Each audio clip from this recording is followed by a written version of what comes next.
Good day everyone, I am Antes and this is my video presentation for the equipment and manipulations for filtration. Objectives: to know the equipment and know how to use it. Know the steps in filtering. Filtration is a process used to separate solids from liquids or gases, using a filter medium that allows the fluid to pass through but not the solid. The term filtration applies whether the filter is mechanical, biological, or physical. The fluid that passes through the filter is called the filtrate. Filtration is a process that removes particles from suspension in water.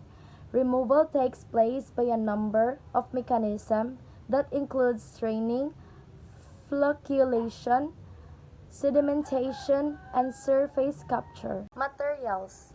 First is adapters for filtering crucibles. To use a filter crucible, set up vacuum filtration by placing the filter crucible in a holder and placing that in a filter flask. A filter crucible in a crucible holder in a filter flask with rubber tubing connected to an aspirator. This is the steps in filtering. Decantation and filtration. In this module, you will learn to separate mud from muddy water by sedimentation and separation of clean water by decantation and filtration. How to get clean drinking water from this muddy water? Well, we shall use few methods to separate the mud from this water-mud mixture. For this activity, we need 2 beakers, a sample of muddy water, a tea strainer, a piece of cloth, funnel, and filter paper. When the heavier component in a mixture settles, the process is called sedimentation. After sedimentation, the process of removal of water above the sediment is called decantation. Separation of finer impurities from the decantate using a filter paper is known as filtration. Take some muddy water in a beaker. It is a mixture of soil and water. Stir this mixture well and leave to settle for half an hour. The mud settles down at the bottom of the beaker by the process of sedimentation. Now, transfer the water at the top of the settled mud by tilting the beaker to another empty, clean beaker. The water thus obtained is called decantate. As the next step, pour the decantate through a tea strainer. This is called filtering. Is it possible to get the clean water after filtering the decantate with the tea strainer? No, the tea strainer is not able to filter the fine particles as you see the filtrate. It is not clear and contains mud. See, the water obtained is to be filtered with a fine cloth. Some mud has deposited on the cloth, but the water obtained after filtration still contains mud. A filter paper which can separate the fine particles of mud from the water. A filter paper has smaller pores than cloth and hence can be used for this purpose. Place the filter paper in the funnel and pour the water obtained after filtration with cloth.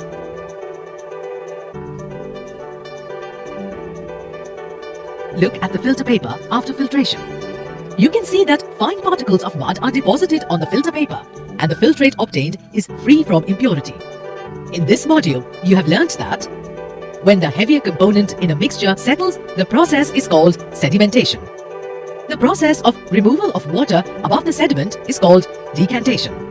Separation of finer impurities from the decantate using a filter paper is known as filtration. The use of a filter paper is a better choice for effective filtration as it has small pores. Next is folding and setting up filter paper step by step. Kind of filter paper we use for gravity filtration, which is when we extract impurities or other solids from a liquid. To start, fold your filter paper in half. Then open it, rotate it 90 degrees, and fold it in half again. Open it, rotate it 45 degrees, and fold it again, halfway between the existing folds. Open it, rotate 90 degrees, and fold it once more. Your filter paper should now be divided into eighths. Then flip it over on the bench and repeat what you just did, placing the folds midway between the folds made on the other side. When you are folding your filter paper, do not use a ruler or press too hard with your fingernail when folding, otherwise you might cause small rips in your filter paper.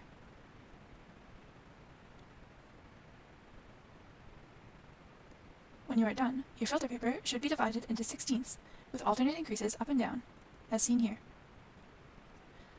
To put your filter paper in the funnel, simply fold it in gently and gently place it in the funnel.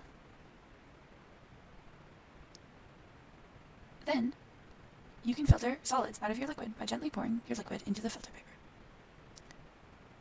Now you know how to properly fold a filter paper. Good luck and have fun. And the last one is steps in dispensing an aliquot.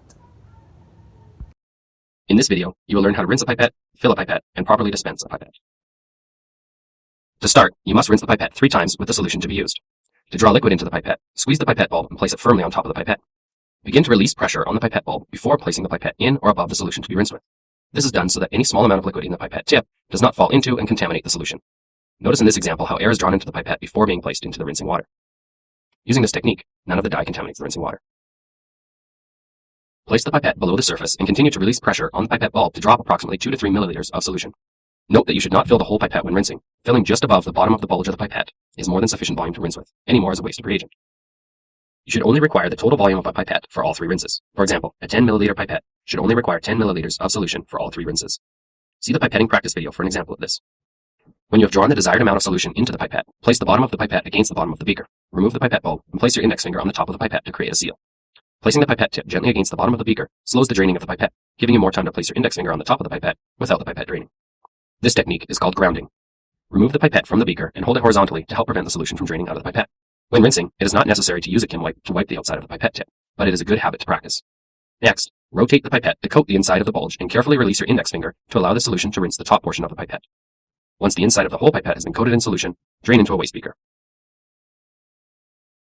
Wipe the tip with a Kim wipe again. Repeat this rinsing process 2 more times for a total of 3 rinses.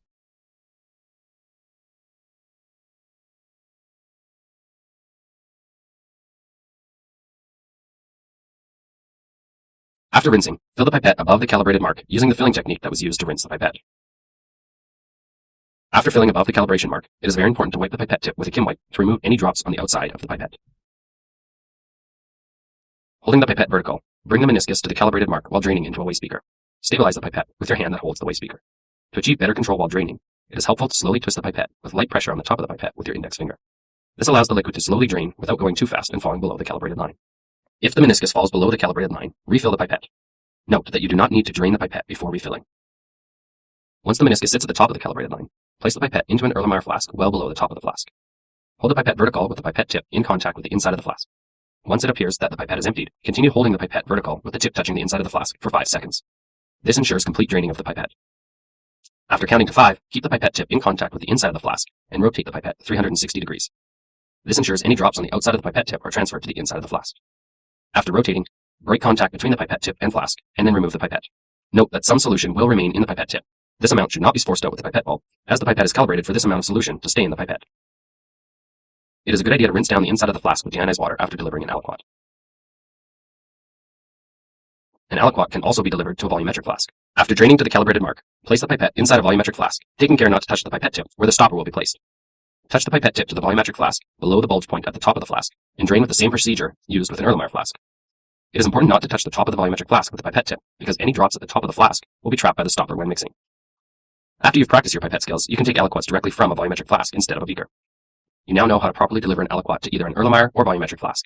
Conclusion: we should always know our lab equipment well before we do any type of experiment, because without the proper knowledge of our equipment, we will not know how to use our materials or how to correct a mistake that we could make with our equipment. Thank you so much for listening. That would be all.